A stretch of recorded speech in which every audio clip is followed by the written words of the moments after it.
Bismillah, walhamdulillah, wa salatu wa salam ala rasulillah. Assalamu alaikum wa rahmatullahi wa barakatuh, and welcome all viewers. Today I wanted to take a look at a clip from Shaykh Uthman ibn Farooq where he's giving da'wah to a Christian.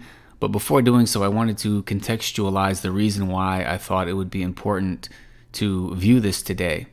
And that is due to the fact that there is a trend that seems to be happening in the field of online da'wah where people are adopting problematic aspects of philosophy when inviting people to Islam. There are certain concepts that originally stem from Greek pagan philosophy that Muslims are conveying to the world, to Muslims, to non-Muslims. It's becoming a major part of their da'wah. So for example, one thing that we've seen time and time again is this argument of contingency. Is this pen contingent or is it necessary? Well, where do such concepts originate? These types of arguments can be traced back to pagan philosophy. Well, one might ask, why are there Muslims approaching the religion this way if this isn't found in the Quran and authentic Sunnah? Well, this is a byproduct of what happens when people indulge in philosophy. There are many people who are studying philosophy. They're getting degrees, bachelor's, master's, PhDs in philosophy. There are people who love it. They're fascinated by it. And therefore, when such people are also Muslim, they're also teachers and people who invite others to Islam, they tend to incorporate such philosophy into the religion. Some of the du'at nowadays self-admittedly do this. They say that they've studied philosophy and they didn't find within the Muslim community these philosophical concepts being used when giving da'wah. So they are taking it amongst themselves to insert those philosophical concepts into Islam, into giving da'wah.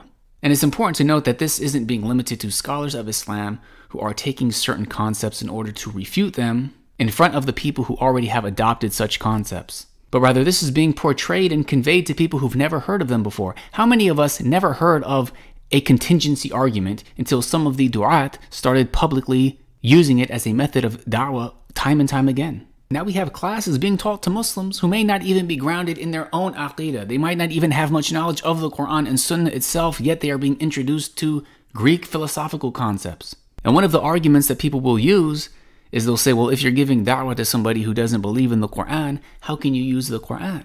This is one of the most absurd statements I've ever heard. I can't believe Muslims actually think this way.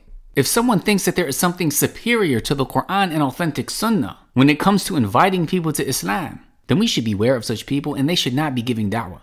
So in closing, I just wanted to show a clip from Shaykh Uthman ibn Farooq and the One Message Foundation. Their channel is filled with videos where the Shaykh is inviting people to Islam. Yet you will never find him using contingency arguments.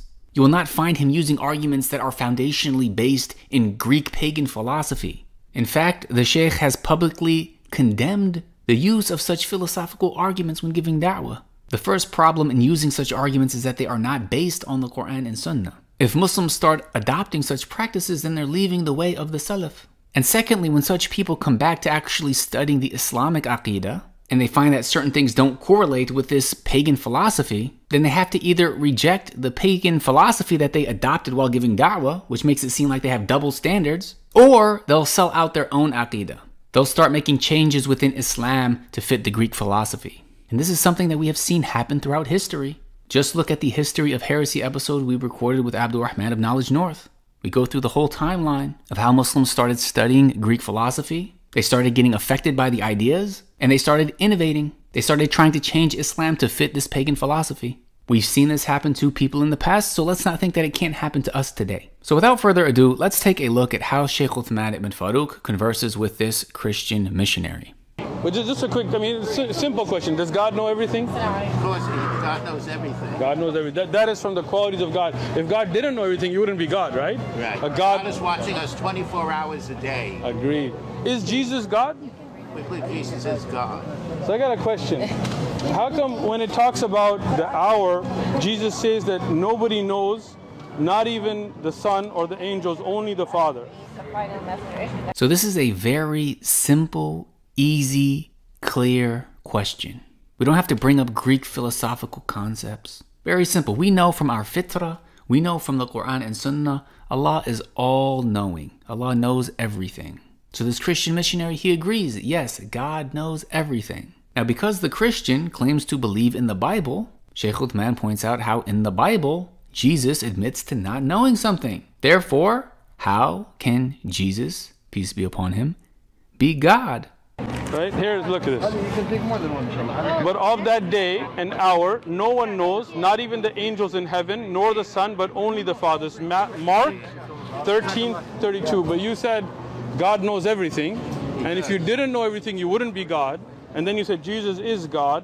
So how could God know everything and not know? No, I just say he watches every move we make. Gotcha. But here Jesus is saying, but of that day and hour, no one knows, not even the angels in heaven, nor the Son, but only the Father. Right. I mean, we believe the rapture is coming, but no one knows exactly when. But God knows. Right. I mean, God knows, but we don't know. But Jesus doesn't know. No. Yeah. So Jesus can't be God then. He is. I'm just saying. But it's. There are some scholars somewhere in the Middle East and Israel that know more than we do. All right, so if you watch the full video, you'll see that Sheikh Uthman, he clearly showed Allah is all-knowing. Jesus said he doesn't know something. Therefore, how can Jesus be God? Yes, this is using the intellect. This is using basic common sense. And this is using the Bible because this is a Christian missionary. This is somebody who already believes in the Bible. Yet, if you watch the full video, you see that he still insists on believing what he believes. Why? Because it's only upon us to convey the message. To give da'wah, number one, you get the knowledge. Number two, you convey the message. And number three, you leave the rest to Allah. It's up to that individual whether or not he or she wants to accept Islam. The message of Islam is very clear. When we invite people to Islam, when we share these reminders, we're doing them as acts of worship for Allah.